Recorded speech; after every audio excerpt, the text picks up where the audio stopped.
My name is Monika Fabijanska, and I am curator of the exhibition Women at War at Fridman Gallery. Emma, over to you to introduce the gallery.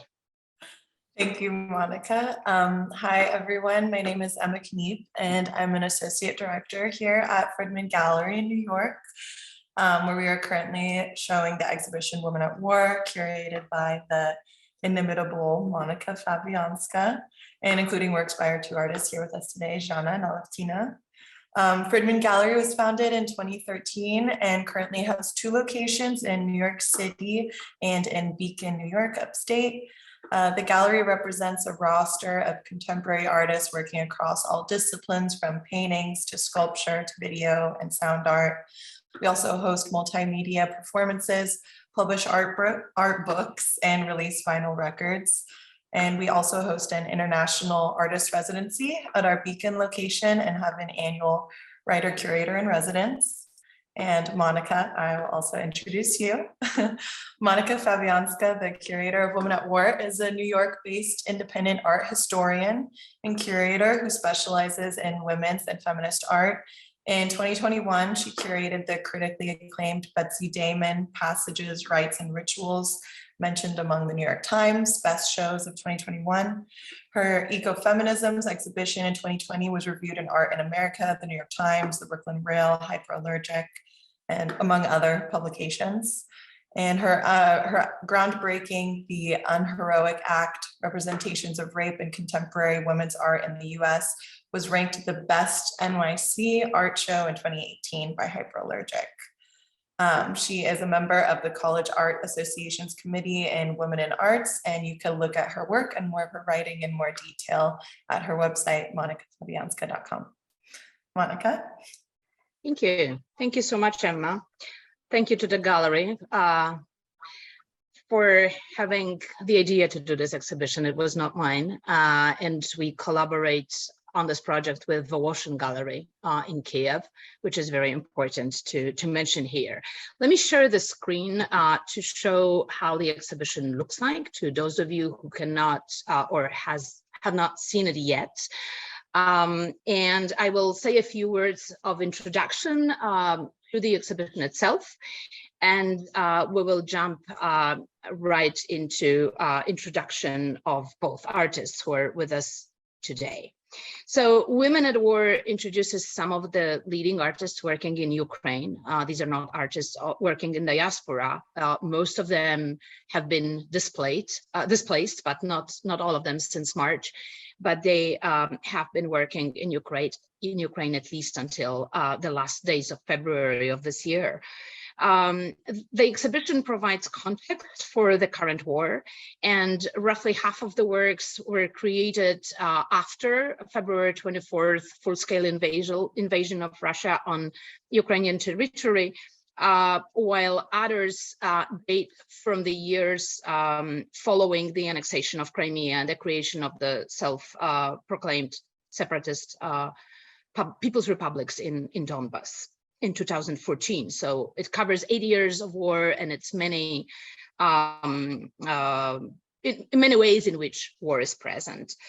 So as we all know, war is central to history, and history has been narrated, written and painted by men. And the idea for this exhibition is to give a platform for female narrators of history and listen and look what they will tell us. And also it examines the concept of war as gendered. So if I could only, here is the work by Zhanna Kadyrova.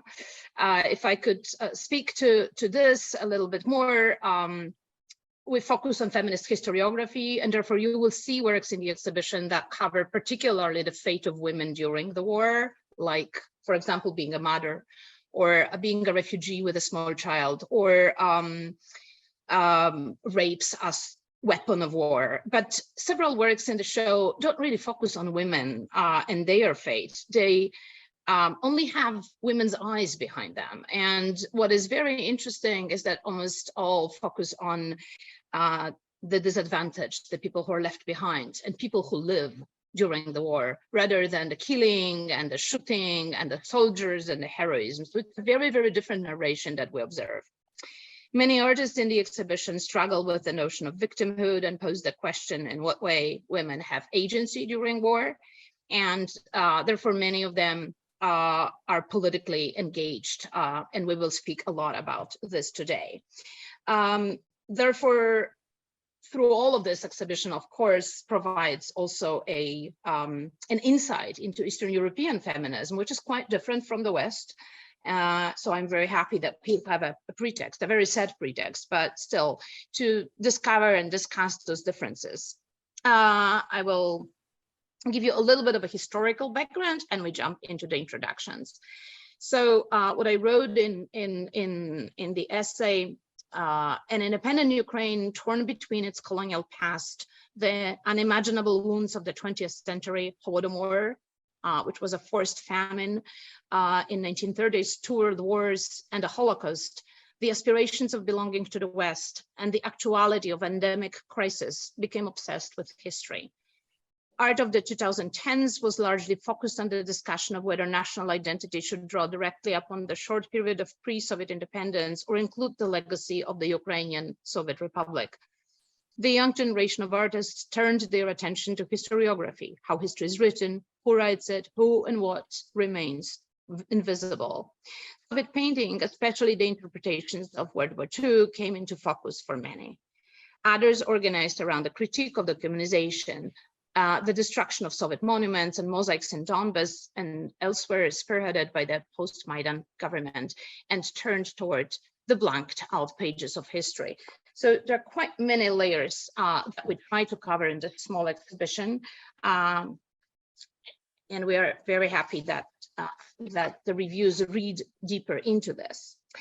I am extremely, extremely honored that we have Alevtina Kakhidze and Zhanna Kadyrova with us today, one of the best known artists in Ukraine. It's very difficult to find time together to meet in one, even a virtual space, but I'm happy that we will hear from you directly about your works.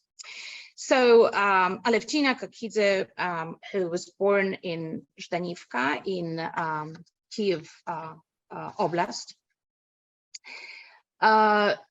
since her participation in the Euromaidan revolution, she has remained devoted to the political mission of art. She developed a methodology of thinking through drawing, and you are looking at her works right now as I'm speaking, and also employs performance and social and ecofeminist practice. Her art targets systems, societal systems, consumerist, patriarchal, colonial, legal, educational, corruptive, and structural violence. Kakhidze's concern is not so much with the representation of women anymore, but rather follows the ideal of feminist philosophy to defend the rights of all who are excluded. Her art is inherently political, where the personal transcends the individual to confront social injustice. She graduated from the Taras Shevchenko State Art School. She received Pinchuk Art Center main prize in 2013 and special prize in 2011, as well as the Kazimir Malevich Artist Award. The Sergei, sorry, I'm reading Zhanna's Zhanna's awards. Let me go back. I apologize so much.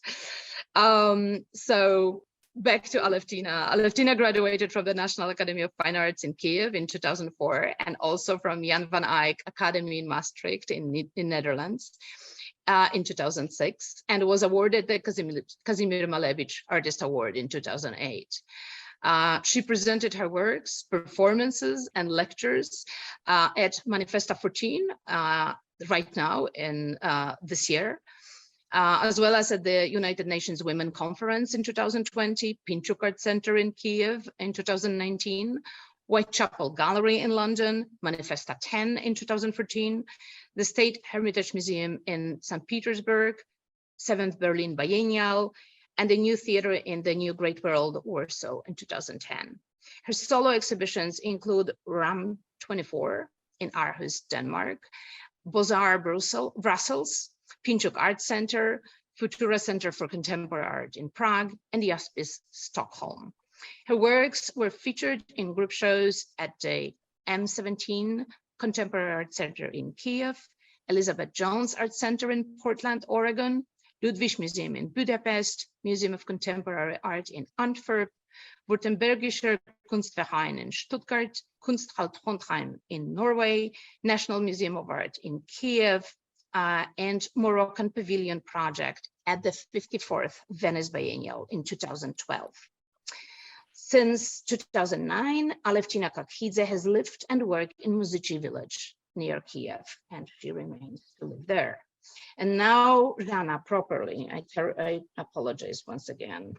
So Zhanna Kadyrova was born in 1981 in Brovary in Kiev Oblast. This is the work by Zhanna.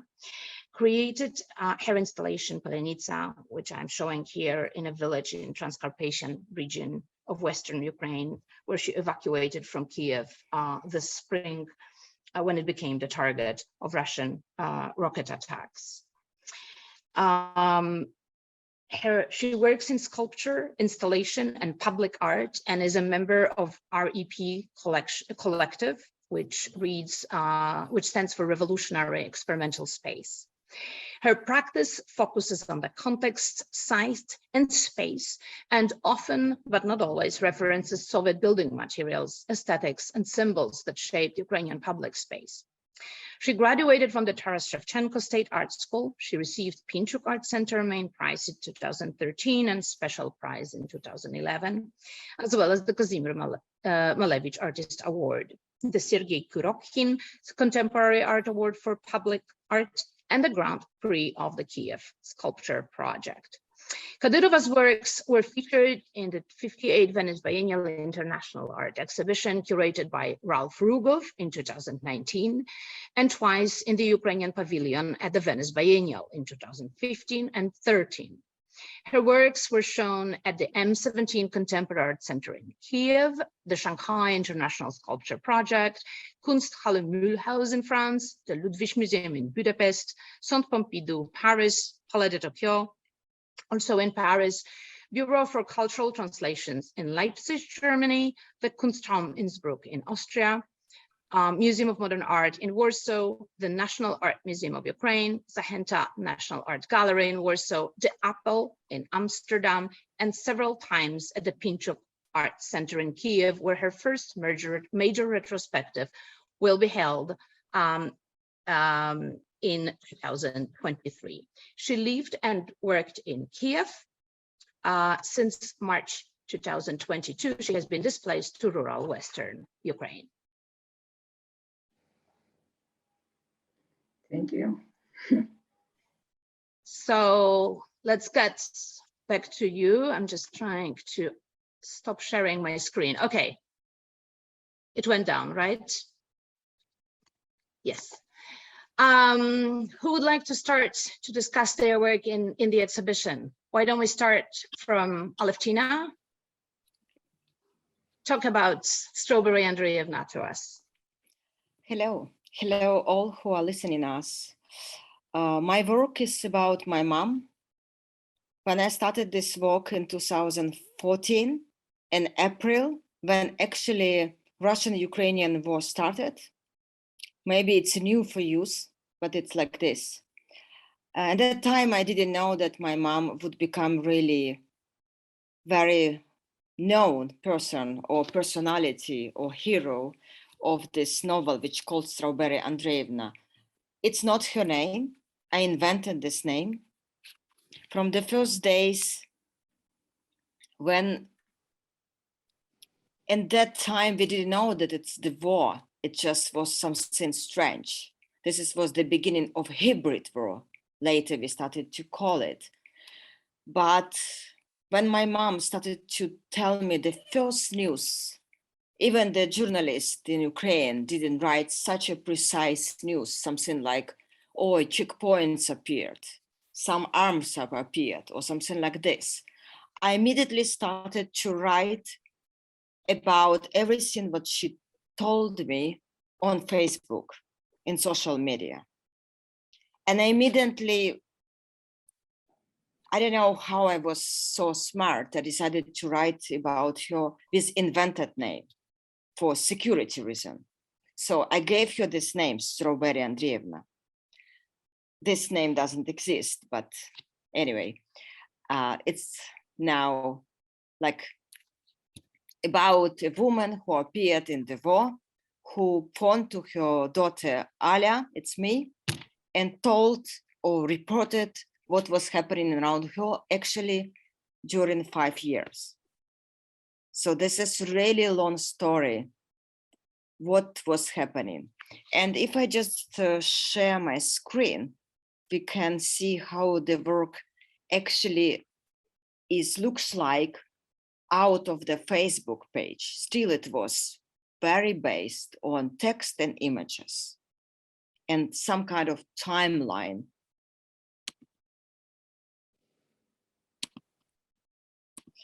So you just easily can see this is the beginning of our war.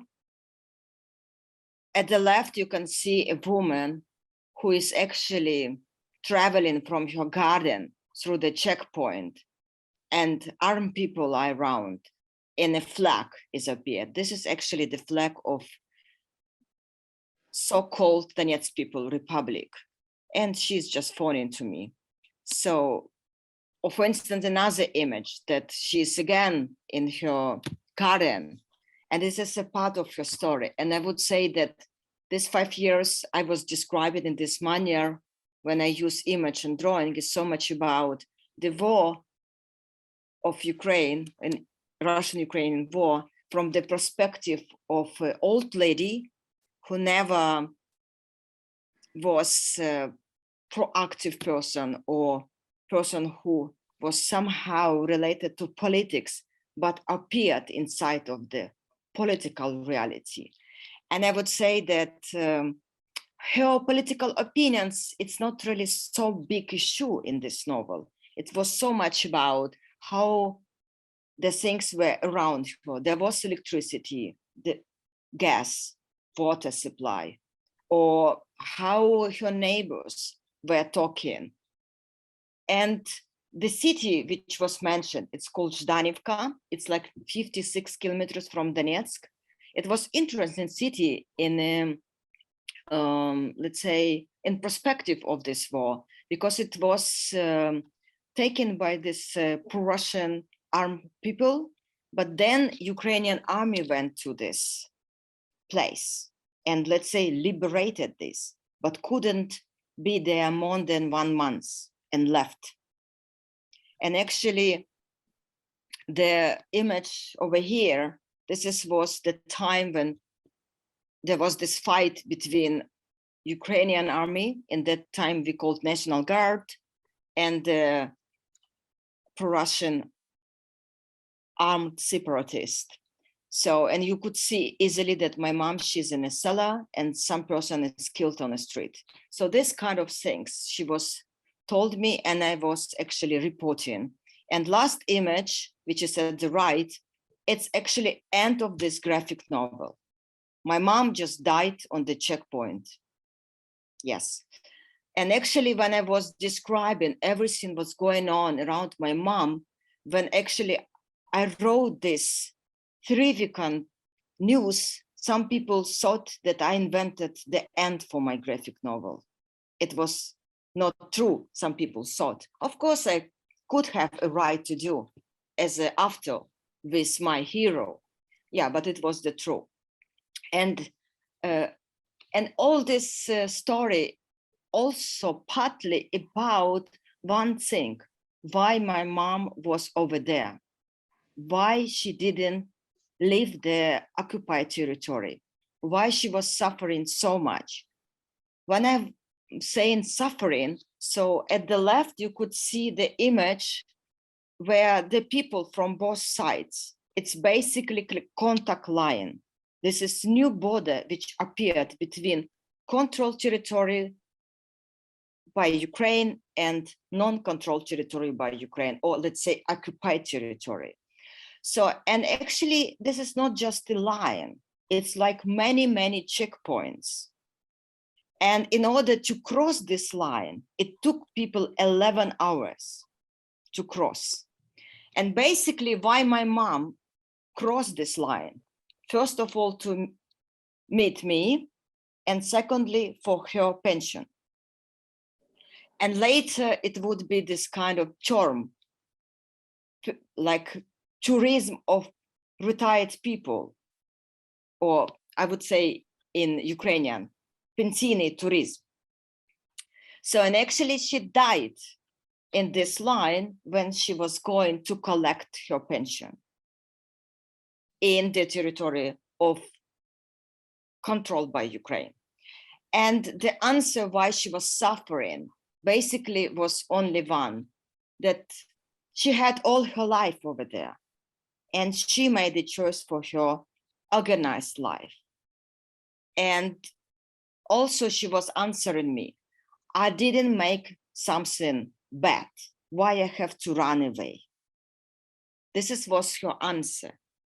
And when my mom died on this contact line, basically on the site, which I never crossed since 2014, on the site of this we call Donetsk People Republic, which is a legal state,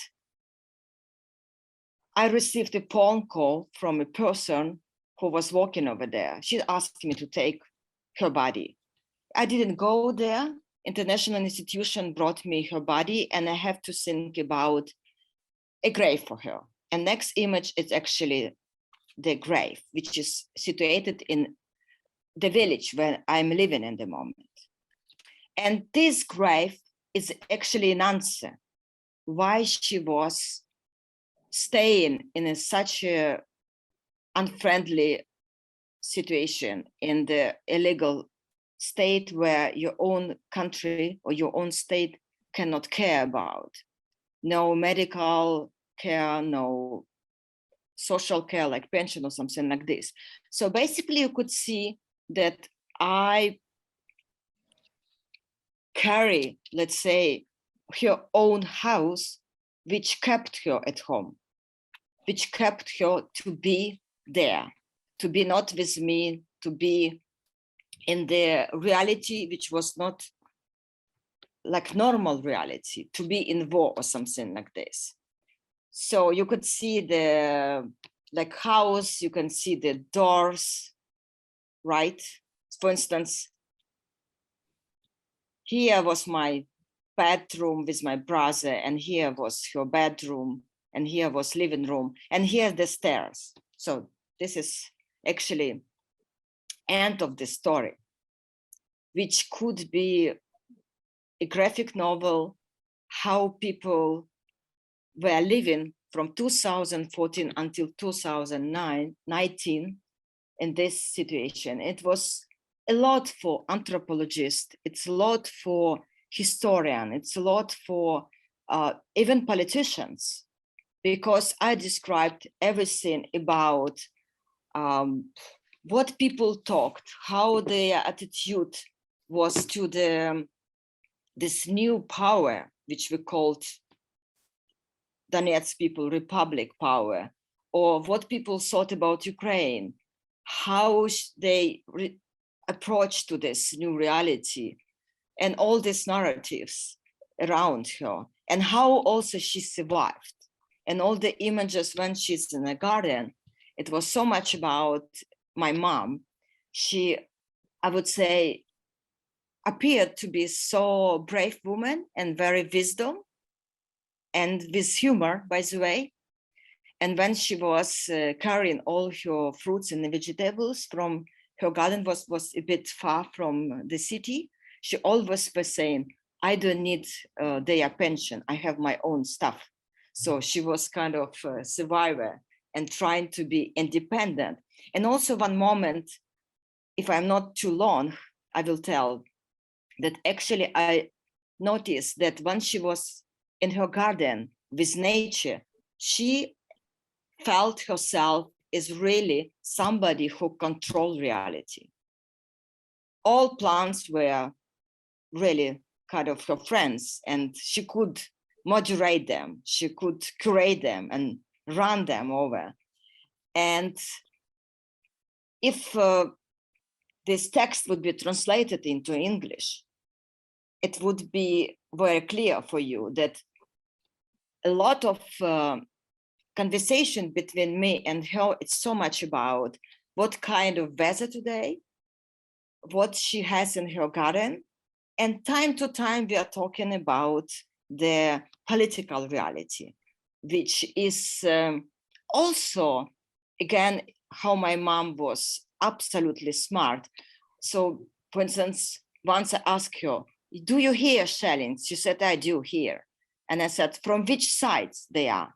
And she's answering me, you know, I'm in a cellar in the moment. You want me to go out and check for you?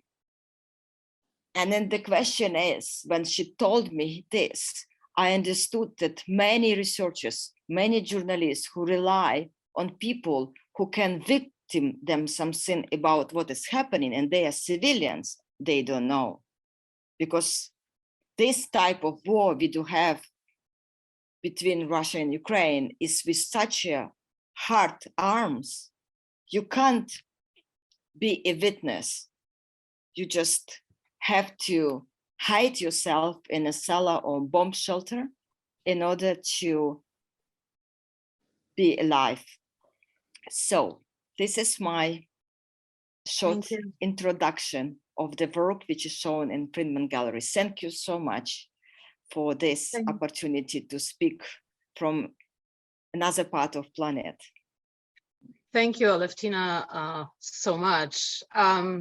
Eleanor Hartney, in her review of the exhibition, wrote that as opposed to Western idea of feminism, which is personal is political, the work of Ukrainian artists seemed to be the other way. The political is the personal. Thank you for sharing this.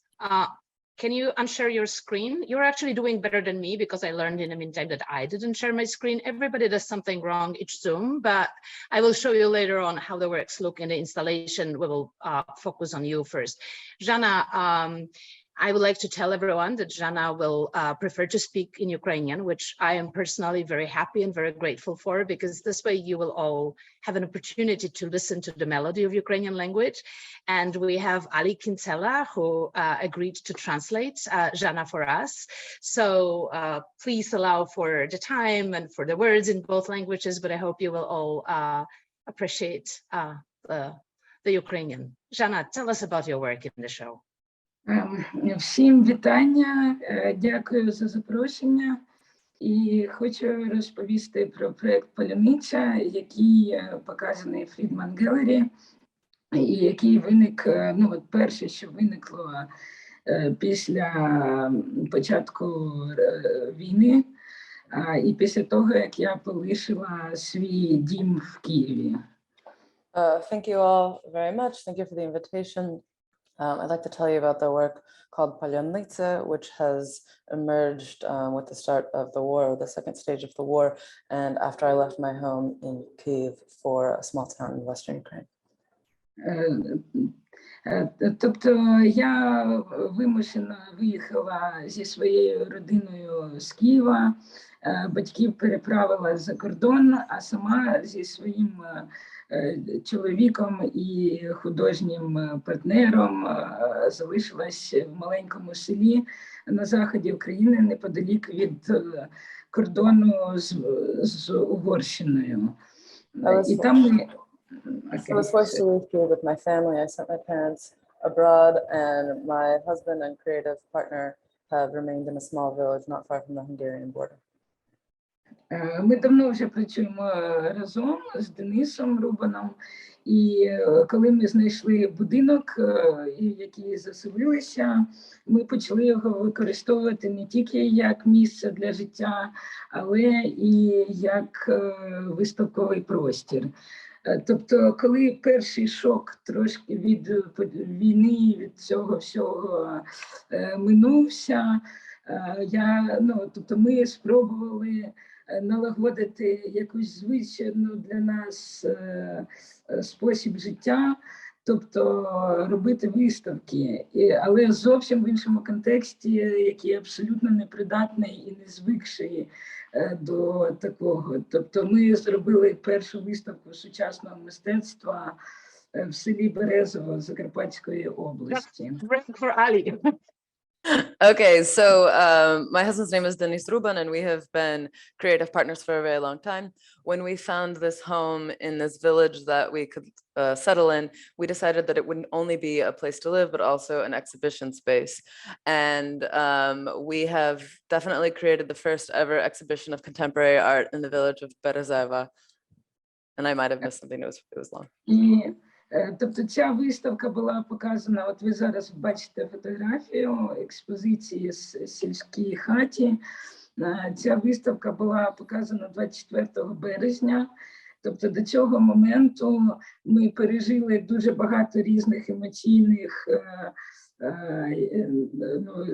таких переживань.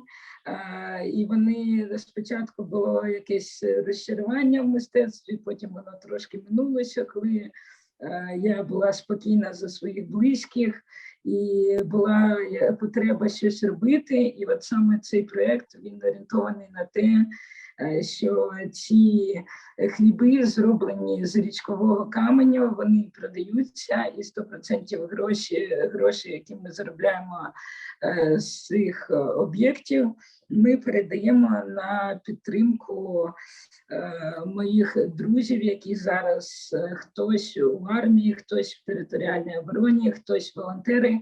Тобто я пересилаю ці гроші безпосередньо тим людям, яких я знаю з часів мирного життя, які теж були художниками, музикантами, і стали тепер займатися зовсім іншими справами.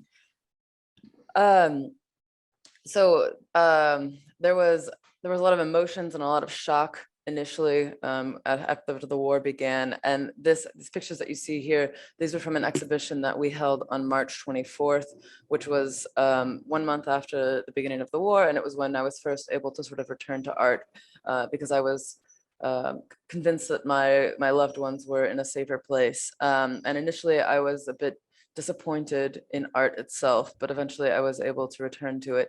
And these breads that you see here, which is what palyonnytsa means, they are river stones that I have found, and they're all for sale. And all of the money from the sale of these stones goes to help people who are working on the war effort. These are mainly my friends. They're musicians and artists and a whole series of people. Zhanna, мені треба, щоб ви коротше говорили. Добре. Дякую. Добре. Тобто ці об'єкти зроблені з каменя, які ми знайшли безпосередньо на річці, яка протікає в цьому селі Березова. So these are made from stones, river stones that we found right in the river that runs through the village of Berezivka.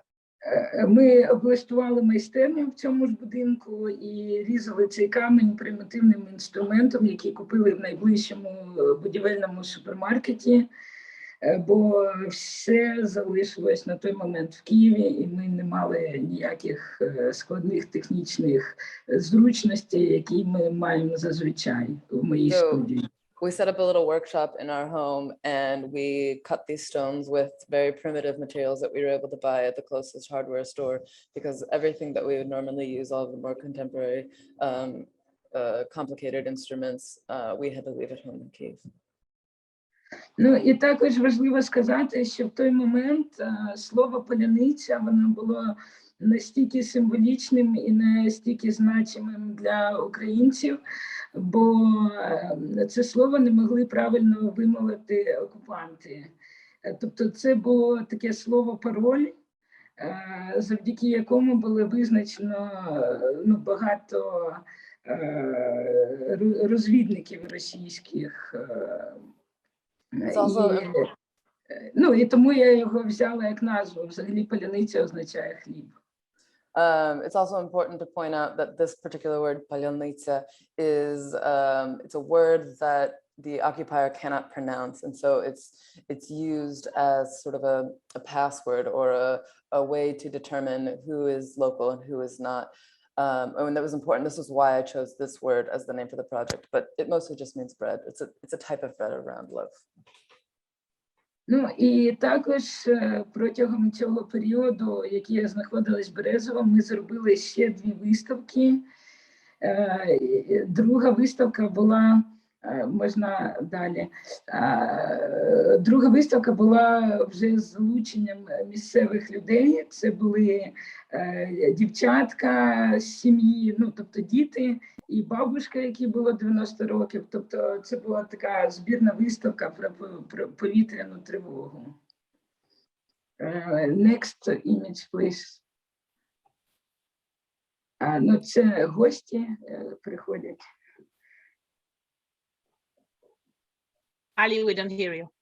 Yeah, this. I'm sorry, it's very loud here, so I'm muting myself. But this exhibition is the second one that we held in the building, and it was made with the participation and the involvement of the locals. And it's called Attention or Warning Air Raid. And one of the pictures showed people visiting the exhibition. This one, yes.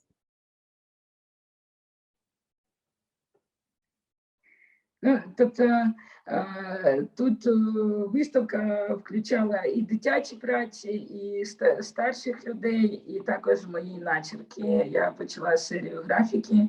Я не малювала до того років 12 і завжди мріяла малювати, а ніколи не вистачало часу. І тут якимсь таким складним способом я почала малювати. So here we included works by older people as well as children, and I also returned to the graphic arts. I hadn't drawn or painted in around 20 years, and I had always sort of dreamed of getting back into it, but hadn't done it. And then here in this sort of roundabout, complicated fashion, I began drawing again. It's amazing. Ну, і третя виставка – це був мій наступний експеримент з традиційними вишивками, які я знаходила і в селі, і мені привозив друг, який мені спеціально їх купував на різних флімаркетах. І таким чином, ну, я зробила ще одну виставку, вона називалась «Тривога». Ну, це наступні, next pictures, please. So this is the third exhibition. It's called Alarm or Air Raid. And these are, this is done with traditional embroidery, and I found some of them here, but I also had a friend bring me a bunch that he picked up at various flea markets. Ну, тут якби я наношу текст, який трошки руйнує стару ідеалістичну таку спокійну композицію. Це текст того, що я чула постійно гучномовець, який оголошував повітряну тривогу, бо якби наша хата дуже близько від села, це дуже чутно було. And so here I add text to these compositions, and I sort of ruin the calm idyll. And this is the same thing that I heard from the speaker, the loudspeaker outside of our home when we were still in Kyiv. It says attention or warning, an air raid. We live very close to the speaker. It was very loud. Ну, ще я хочу сказати, що люди, ну, от мої друзі, які приходили, ну, моя нова сім'я, мої нові друзі з села, вони на початку березня, вони активно приходили до мене і відвідували і виставки, і кінопокази ми робили. А потім, як почалася весняна робота, городи, сіно, просто популярність моїх мистецьких заходів різко впала і, ну, можна сказати, повністю провалилася. I also like to add that my new friends, my new family here in this town, they visited me quite actively and frequently in early March. But then when spring came and work began in the gardens and everyone was busy with outside, the popularity of my exhibitions just completely plummeted. And I could say that it's gone to hell. No one comes. Ну, і от зараз ви бачите картинки з інших виставок, які були, ну, зараз тривають, це Норвегія і Франція. Я там спробувала знайти також традиційні вишивки, ну, вишиті картини, і нанести на них вже на тій мові країни такий самий текст, щоб трошки, ну, якби передати атмосферу нашого існування під час цих постійних повітряних тривог. Ну, і now you're seeing images from other exhibitions. There's one in Norway and in France, and I tried to find some more of the traditional embroidery, and I put the text in their languages so that it would be a little bit closer to them, and they would be able to sort of feel some of the sense of what we're going through with these constant air raids. Thank you. Zhanna, Emma, you can unshare the screen. I will actually share mine for a second because I wanted to show how the Zhanna's work looks in our exhibitions. So I'm sorry I didn't do that before. That's the general view of the gallery, but what I want to point out is that the bread is presented on a table, but then there is a video as well. It's a complex work wherein I think it's about 20 minutes, Zhanna, or 15, where you explain how the work is actually made, and you show villagers having the first contact with this stone bread, and also on the wall you can see the text that Zhanna wrote for the work. So I think that it's important to see the movie as well. So we invite you to come to the gallery and do that. And it's wonderful for me how one work feeds into another, and a big subject here really is, you know, the artist's role during the war. We'll go deeper into this, but I wanted to step back into the past a little bit. Alevtina, you probably know that I curated an exhibition titled Ecofeminisms in 2020. When I first heard you and saw you speak, it was on February 23rd, a few hours before the war went absolutely bonkers. This was during the launch of an archive called Secondary Archive. That's an institution in that's a website. That's a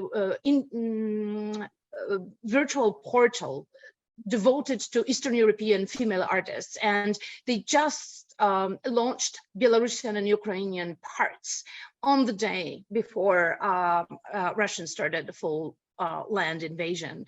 So I saw you speak, I heard you speak about your work with ecology, and I was mind blown, and I want to hear more. And I hope you will tell us about this, and I hope you will tell us a little bit about your work that you are showing right now at Manifesta in Pristina in Kosovo. Yes, thank you.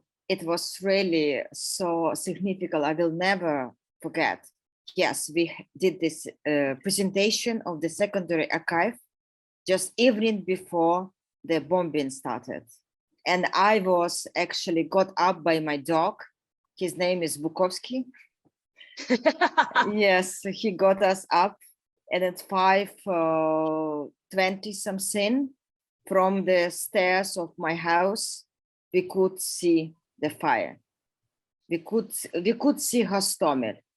So, and actually, since you remember the behavior of my mom, she didn't leave her home. I'm too bad daughter. I did the same. I also decided to stay.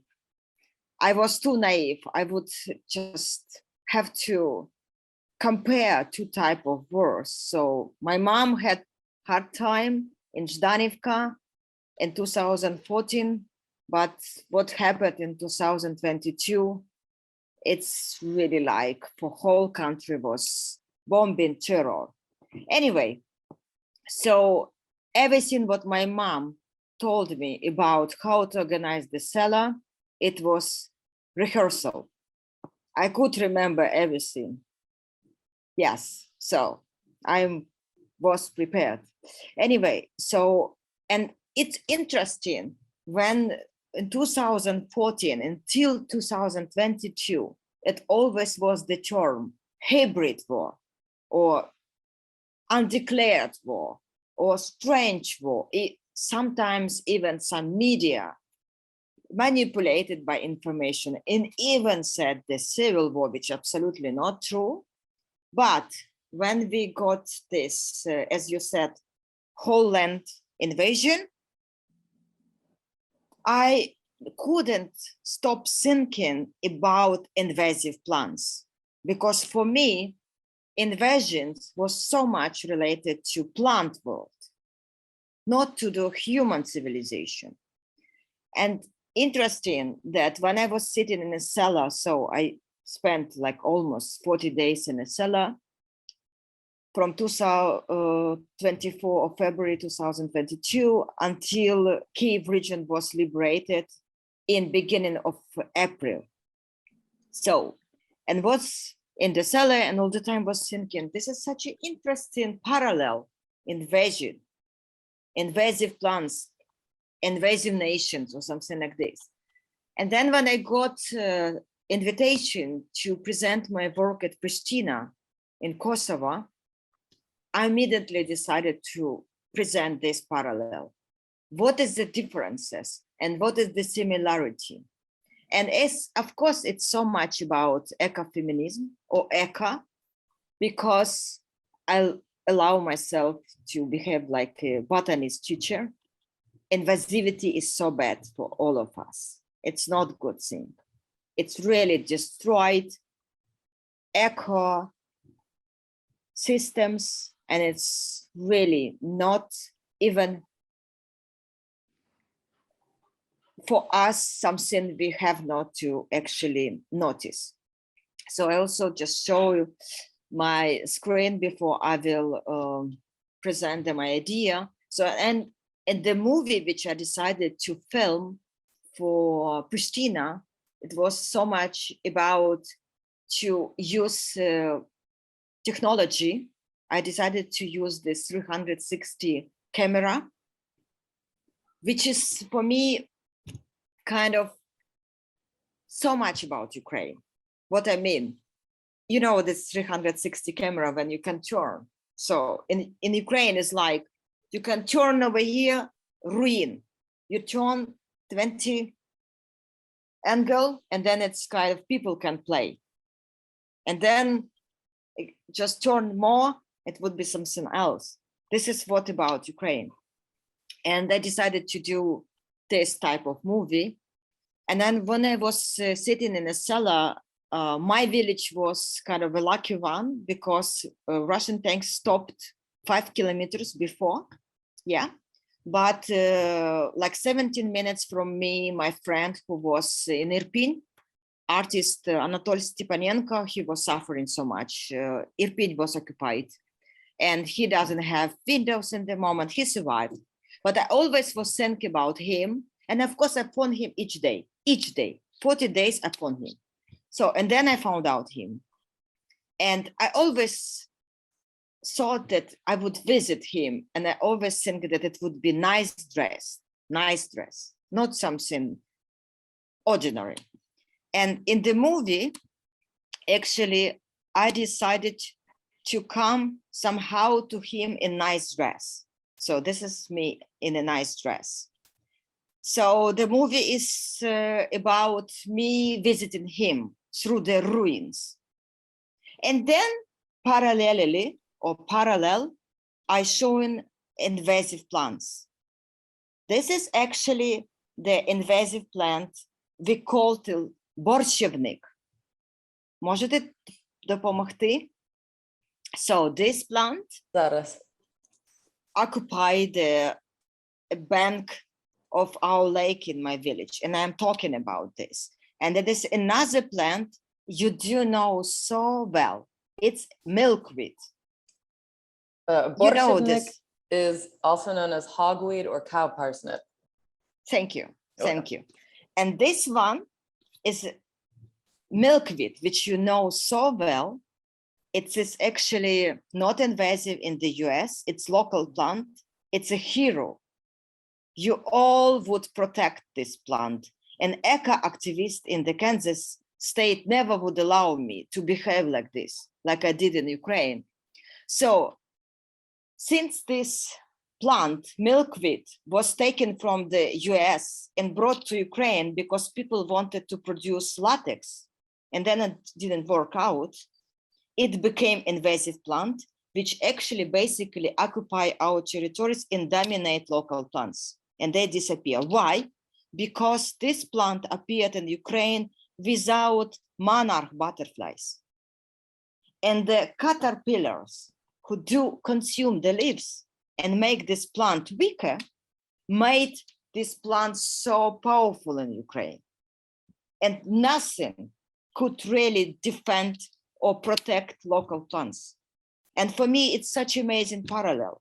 So Ukraine is smaller place, smaller country, no such a weapon. We are not a nuclear weapon country. So basically, if we can say stand with Ukraine, I also could say stand with local plants, because local plants never can actually defend against the invasive, because the invasive plants without enemies, which they left in the area where actually local received superpower. Very simple, I'm sorry.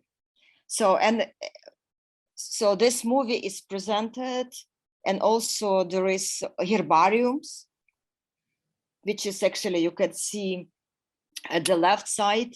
And it's interesting that milkweed between my neighbors is called vatachnik. It's so difficult to translate. We can't go deeply because we don't have time, Monika, but it would be interesting to talk what is vatachnik. Anyway, so this is the whole story about milkweed. And here you also can see how the things are different. Like I'm standing in Kansas, and I actually was in Kansas. This was my trip in 2021 to see milkweed as a peaceful guy, as a hero, not just the occupier, not just alien, not just the bad guy. So, and I did this trip. Yes, thank you to ArtsLink. And you would say, what is the possibilities for Ukrainians to help local plants in Ukraine? And the answer is, I just switch. So invasive kitchen. And in this movie, we did very symbolic act. So this is why I collected the leaves of milkweed near my house, by the way. It's my house, by the way. At the right and the left, because it's a VR 360. So we collected leaves with botanist Alexei Kovalenko and artist Alexander Krarikovsky. And we actually cooked this milkweed and add this. This is how we decided to defend local plants. So basically, we did what the caterpillars of monarch butterflies do. Very humanistic attitude to plant. So this was my actually project for Pristina about invasive plants, and it's in connection to the US. Because I also was showing another invasive plants which called Salidago, which in Ukraine it's called Zolotarnik or Zolotushnik. In the US it's Golden Rex or something like this. And I collected Salidago in Kansas as well. And in Pristina, I presented Salidago from Kansas State and Salidago from Ukraine, and the difference is so huge. And of course, in Ukraine, Salidago is absolutely crazy sizes, because in Kansas and in Texas, Salidago is eatable by bukhalas. But in Ukraine, we don't have it. We have only slugs, which can consume Salidago. Bukhala, it's buivali. Yeah? Bison. Yeah, Oh. thank you. And it's goldenrod is the plant. Yeah, exactly. So this is my piece for Pristina, where I suggest the way to consume invasive plants if they're possible. And I'm not inventing this solution. Being in Kansas University, I found a book which was written by anthropologists in communication with indigenous people. And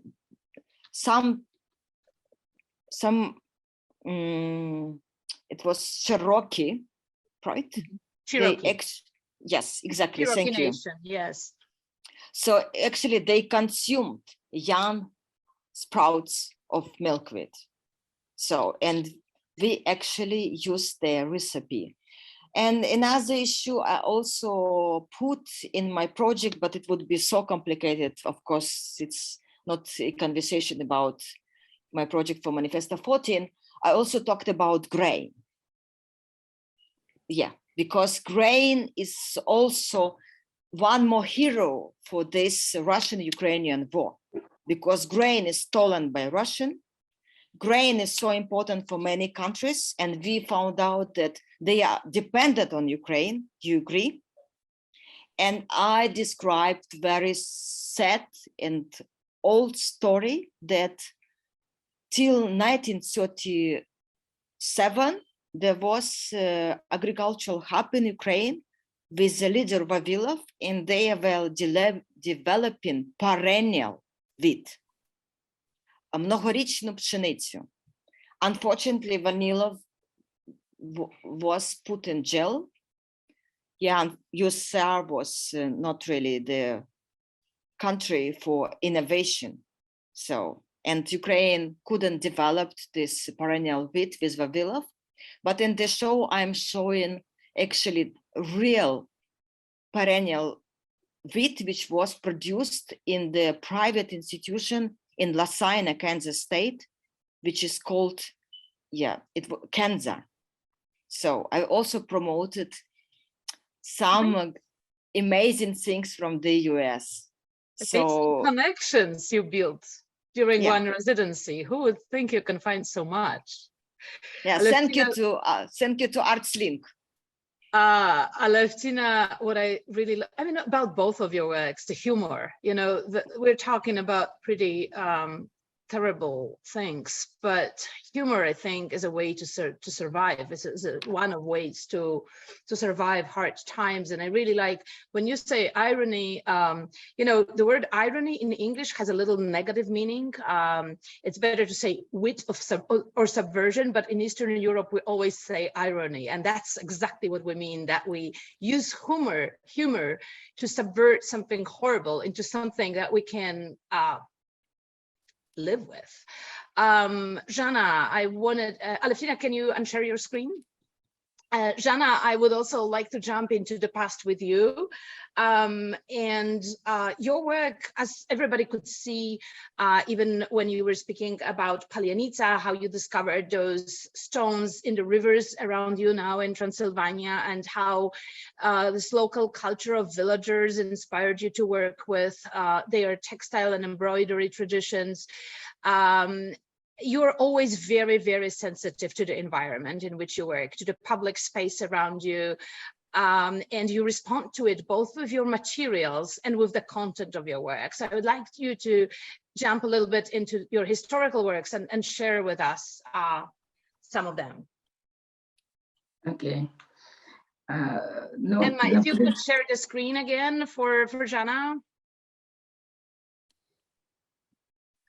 Останні декілька років я уважно придивлялася, працювала з якимось, як сказати, наслідя, боже, як це українською, поможіть. Наслідки? Спадщина. Ні. Спадщина.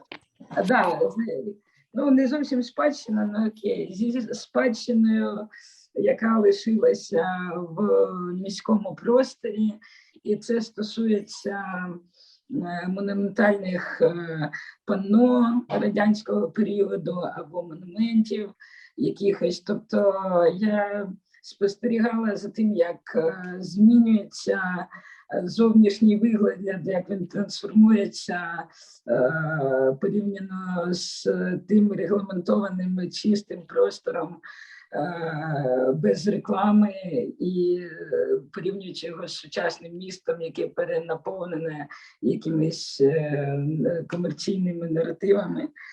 Ali, can you translate? Yes, so for the last few years, or the last maybe decades, I've been working with the legacy or the leftovers of the Soviet past, specifically in like the visual exteriors. So specifically large monumental works, mosaic panneau, and comparing like the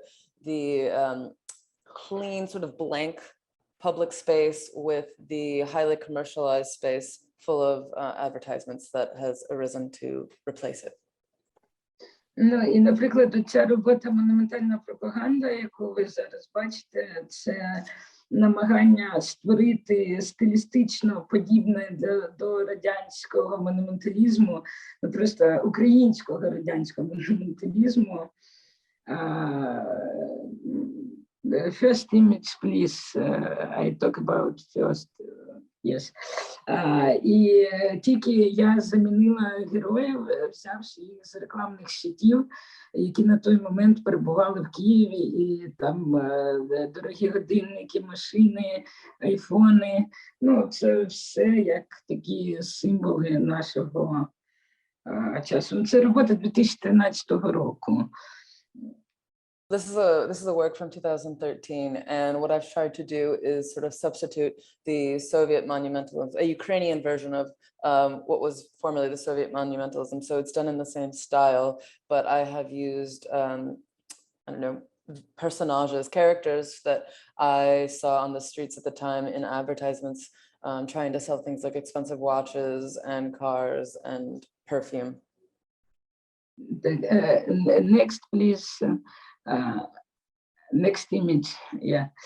This work, Monument of the New Monument, it's from 2009.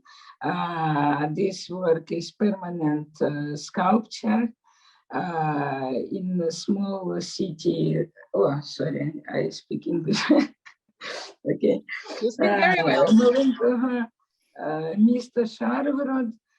І тут, крім того, що була встановлена ця скульптура, був повністю реконструйований сквер, навколо встановлені лавки, ці лампи, це все зроблено по моїм ескізам, і скульптура, її головний сенс цієї скульптури, те, що під цією ковдрою, простирадлом, який покриває, може бути будь-хто.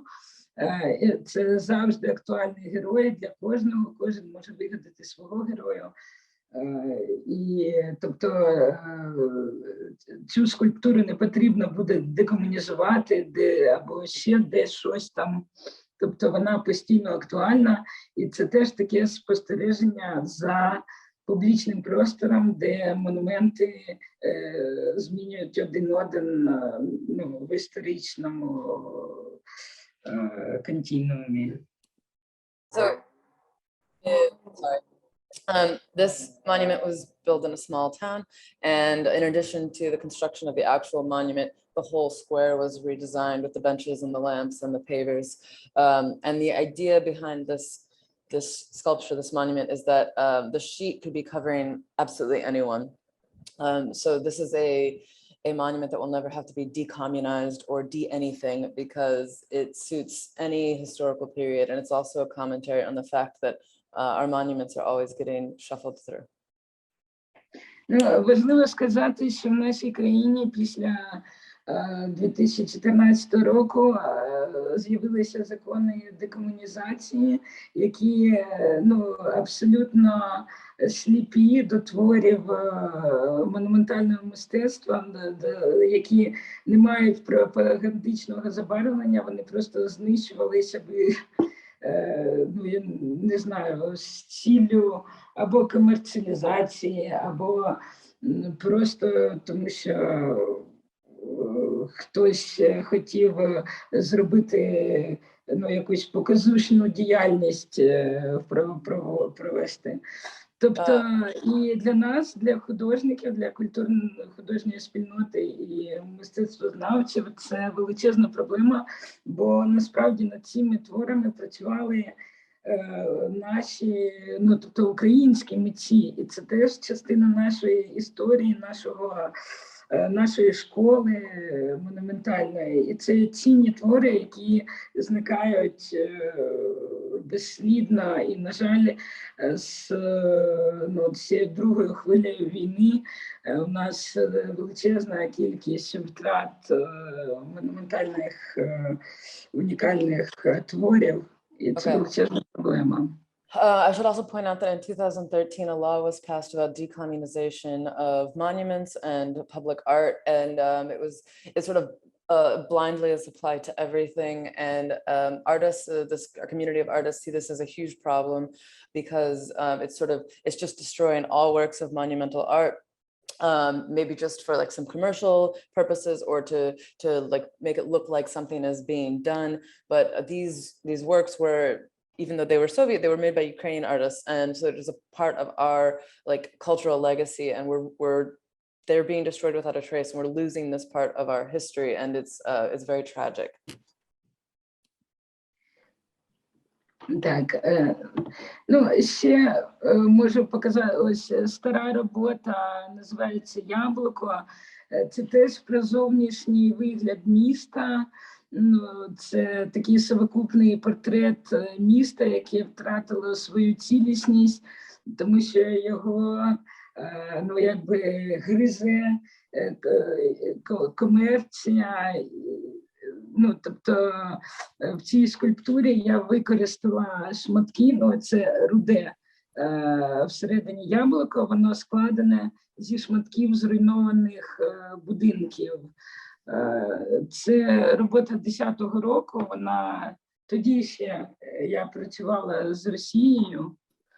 І, в принципі, це не тільки українська проблема, я думаю, по всьому світу є проблема, коли знищуються якісь історичні будинки в угоду якимось комерційним торговим центрам і комерційній нерухомості. Ali? This is an old work, it's from 2010, and it's also about the external or the visual destruction of cities, and you can see that the reddish part in the middle of the apple, it's the destruction of the integrity of the city. So the bite taken out is represented by bricks from actual destroyed buildings, and back then I was still collaborating with Russia, but this is a problem that is common to both Ukraine and Russia, and honestly I would say that it happens everywhere, that cities are sort of ground up and chewed for like commercial purposes to build shopping malls, etc. Oh, yeah.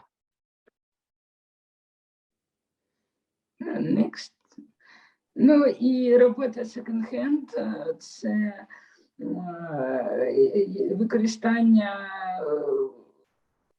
кахлю зі стін будинків, які змінили свою функцію. Тобто, наприклад, в даний момент ви бачите, це ДШК, Дарницький шовковий комбінат, який перетворився в торгівельний центр і розважальний центр. Тобто робота називається second-hand, тому що я використовую кафель, але це, і ці скульптури мають форму одягу, але головна ідея, що функція будівель міняється, тобто будинки переходять із власності у власність. So this is work from a project called Second Hand. Second Hand takes tiles from buildings that have changed their function. This one is from a factory in Donetsk, and the buildings are sort of like they're passed from owner to owner. And second hand in Ukraine specifically refers to thrift stores. So that's why it's in the form of clothing. І ці роботи я робила не тільки в Україні, а також в Гавані. І тут я брала плитку з госпіталя, закинутого госпіталя, тому одяг у формі одягу медичного персоналу. Going back, the building that was in Donetsk was a factory, is now a like entertainment center and shopping mall. But this project is not only in Ukraine. This is an image from Havana, Cuba, and this is an abandoned hospital. And I took tiles from the walls and I made clothing in the form of medical attire and scrubs. Так, ну і далі. Next. Ну, добре, про цей проєкт достатньо. Next. Ну і ще приклад проєкт Landmarks, який я робила в Італії, в містечку Толфа. Я використала черепицю, традиційний матеріал, який середньовічні міста Італії покриваються дахи, покриті дахи. І от я взяла їхню стару черепицю, яку я знайшла по місцю, і зробила колонну, яка є символом якби будь-якої, ну як не будь-якої, а один із символів такої цього достопримечательності. Ну, лендмарк Італії. This is from a project called Landmarks, which I did in this town of Tofu in Italy, and maybe Tofa. And I used a traditional building material from the Middle Ages, these roof tiles, they're curved.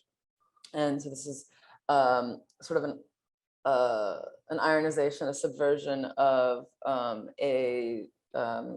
like a destination, a tourist destination. So I created this column. Для мене, і також я зробила мозаїку просто з камінців і розмістила її просто в знайденої якійсь ніші. Тобто для мене дуже типово, що я кудись приїжджаю, дивлюся навкруги, щось вигадую і реалізую на місці, використовуючи знайдені матеріали, які майже сміття. This is a mosaic that I made out of stones that I found. I just kind of stuck it into this niche. It's very typical in my practice for me to come to a new place and sort of get a feel for it and then come up with some sort of physical project that I make out of materials that I find that are essentially trash. І що стосується цієї мозаїки, сам орнамент я теж знайшла в місті. Це просто була решітка над брамою. Ну, тобто навіть сама структура орнаменту, ну, я її не вигадувала, її теж знайшла в тому самому місці, де я працювала. And as for the mosaic, I didn't make up the image. The pattern I had seen somewhere else over an arched gateway. So I also incorporated that local element. Ну і далі я хочу сказати, що ще були якісь роботи фестивального характеру, вони більш легкі, і, ну, тобто мене цікавить ленд не тільки як класичний паблік-арт, а й в якісь, ну, такі одноденні інтервенції. Це теж мені цікаво. Next images, please. So these are also some works from a festival, and they're a little bit lighter in nature. I'm interested in land in sort of all its iterations, not just as some like serious political commentary. Great. Ну, і, в принципі, це, ну, і ще пару робіт орігамі, ну, тут все зрозуміло. Ну, це все. A few origami works, but I think they're self-explanatory. I think we have to give a little bit of space for questions of our audience. So I think we will stop here. Thank you, Zhanna, for showing them. It's really amazing how you took, you know, what you started to do in Ukraine, and you took it elsewhere in the world, and you always are like a sponge. You read the landscape reads in all of your works, but those traditions that you learned, you know, like mosaic, which is really such an important subject right now. I think we will speak about much more about mosaic next week. We will have a conversation about our Horska's legacy, a Ukrainian artist from 1950s and 60s. who did many mosaics in Donbass, which are now being destroyed. So we will learn a little bit about this particular method of making works. I'd like to turn this to the audience. We should be wrapping up, but if you can stay with us, we will be very happy to take questions and answer them. I see nice questions coming in the chat. There is one for Alevtina and there is one for Zhanna, so I will read both. Alevtina can go first and Zhanna will have time to think about the answer. Alevtina, such a beautiful and resonant story about how your garden and being in nature was a way for your mother to ground herself. No, it's a question about your mother. How did you come to write your stories mostly in English? And I will tell you, I know who's asking this question. It's Millicent Young, a wonderful ecofeminist artist who I know here. And she's also asking a question for Zhanna. The marriage of stone and bread as a metaphor is so powerful and ancient, as well as being so powerful, so particular and specific. Can you talk a little bit more about the metaphors, how metaphors are important for you? So Ale, take it first. Yeah. Some of art maybe doesn't ask audience, but this story about my mom actually ask audience. This is why I realized that some people started to read my stories on Facebook in 2014 through Google Translator. People wrote me. This is why I decided to be kind of a person who would provide clear message as I could, as English or knowledge of my English allow me. But of course, all the images I produce with English, it's shorter than in that time I was producing images in Russian. So it's absolutely shorter, really. But still I tried to communicate with people who really wanted to know. And I would say my work, which it was in 2004 till 2019, never would be presented in any gallery because it was like every day I could write something. And then sometimes journalists couldn't be hurry that I am, because my mom, she could phone me immediately and I could make a post what was happening in her town, and people were reading me in that time. And this actually Facebook pages still exist. And there was time when it could be like, I don't know, 100 per post during a minute or something like this. So I just tried to tell my story for audience. It was Ukrainian audience and abroad of Ukraine. That's my answer. I have to add that you use text in almost all of your drawings, not only in the story of your mother. You have a wonderful feed on Instagram where you put so many stories up, and I encourage everyone to check your Instagram and follow and see the stories of how you cover what's going on in Ukraine and around you and in your garden every day. And yes, it's very important to translate and to make things speak to people who are different than ours, specifically because both Ukrainian and Russian languages use different letters. So it's not so easy to translate them for people who don't know how to read bukve, right? That's the Cyrillic. Zhanna, what do you think about metaphor and using metaphor in your work?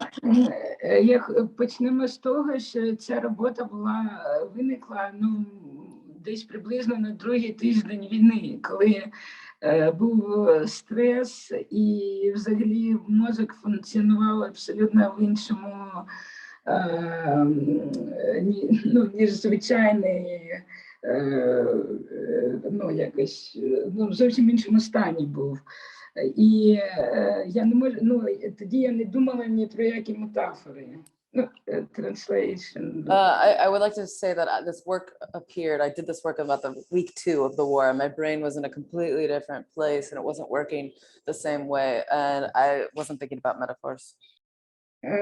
Тобто це ще досі тривав стрес, І якби було бажання щось робити, і ми просто знайшли ці камені. І ну, ідея якось дуже швидко прийшла, при тому, що постійно на слуху було цей вислів поляниця. І окей, перекладіть, будь ласка. The stress lasted for a very long time, but I wanted to do something I didn't know what. I just came across these stones and the idea came to me, and I was always hearing this word palyonitsa, and I think it was at the forefront of my mind.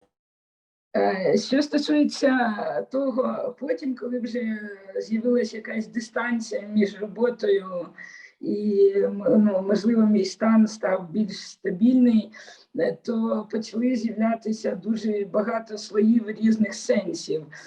Починаючи від християнських, про те, що там камені будуть говорити, і про те, що окупанти зламають зуби об український хліб. І от зараз в контексті того, що Росія краде наше зерно, з'явився зовсім інший сенс цієї роботи, і він з'явився не так давно, він з'явився набагато пізніше, ніж робота сама виникла. Тому я не хочу якось давати однозначну оцінку, інтерпретацію, єдину інтерпретацію. Я навпаки рада, що кожна людина може по-своєму знаходити цю роботу. Later, when I had some distance between myself and the work, new layers of meaning started revealing themselves, from like the Christian idea that the stone will speak to the Russian occupiers, and now that they're stealing our actual grain. But this has happened only quite recently, so this is a new meaning, and I don't want to give like a single interpretation that would sort of be rigid. I want to be constantly open to new interpretations. Ну, і ще одна концептуальна частина, те, що цей кам'яний хліб я міняю на справжній хліб для тих людей, які це потребують. Ну, хліб може бути в даний момент і бронежилетом, і машиною, і чимось необхідним, і там шифером на дах. Тому це теж для мене важливо, що я якби повністю гроші, зароблені з цього проєкту, направляю на якесь відновлення і необхідні речі. There's also the aspect that this bread I'm turning into actual bread by selling the pieces, and all of the money, that bread is sort of allegorical. It's not specifically bread. It can be food for some people. Maybe it's whatever they need, a roof over their heads, bulletproof vests, restoration of their environment. All of the proceeds go to that. Thank you. Thank you, Zhanna, for making the work. I think the work will keep developing its meanings. We're not done with this. Shall I say it yet? We're not done with it yet, but hopefully we will. We are over time, and I can tell that Ali Sons knows that the best, that we ran too long and he's too hungry. What a beautiful feminist statement here of women who work and raise children and do everything and have 20 hands around them all the time. And I don't actually care, but another woman present at the conversation. Thank you, Ali, so much for rendering Zhanna's words to us so wonderfully, so skillfully. Thank you, Zhanna and Alevtina, for spending some time with us over the ocean, and finding time and finding words to share your works. And thank you for participating in this exhibition. We'll be talking a lot more. And to everyone listening, I will remind you that we have a conversation about Auerhorska a week from now on August 17th, same time, 1 p.m. The link is already on our website, and we will put it on Instagram often to remind you. And 2 weeks from now, on Wednesday, August 24th, the Day of Independence of Ukraine, we will do the last public walkthrough in the gallery at 7 p.m. So if anybody cannot come during working hours, we will be there after hours, and I'll be happy to walk everyone who still hasn't seen the exhibition through it. Thank you all for listening. Thank you for being with us. Thank you, Emma and Fridman Gallery, and have a good day, everyone.